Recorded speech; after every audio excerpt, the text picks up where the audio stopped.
The U.S. and China didn't reach a trade deal. Negotiations ended today in Washington as the trade battle continues between the two countries.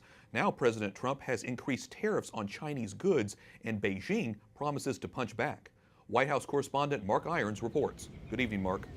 Good evening, Wyatt. We're going to get to some human rights concerns taking place in China. But first, the world's two largest economies continue sparring. President Trump has raised tariffs 15% on billions worth of Chinese imports.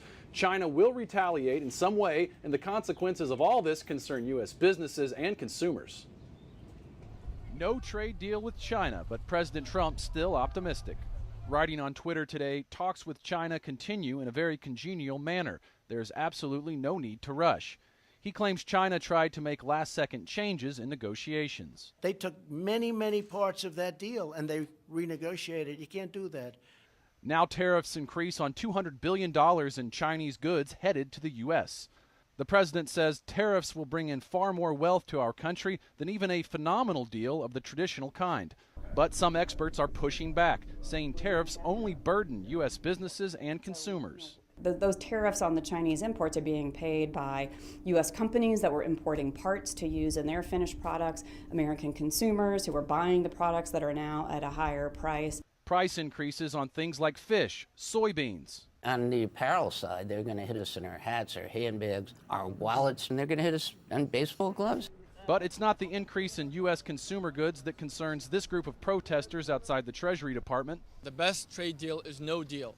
Salih Hadier advocates for religious and ethnic minorities persecuted in camps in the East Turkistan region of China. He says his own relatives have been brutalized in the region.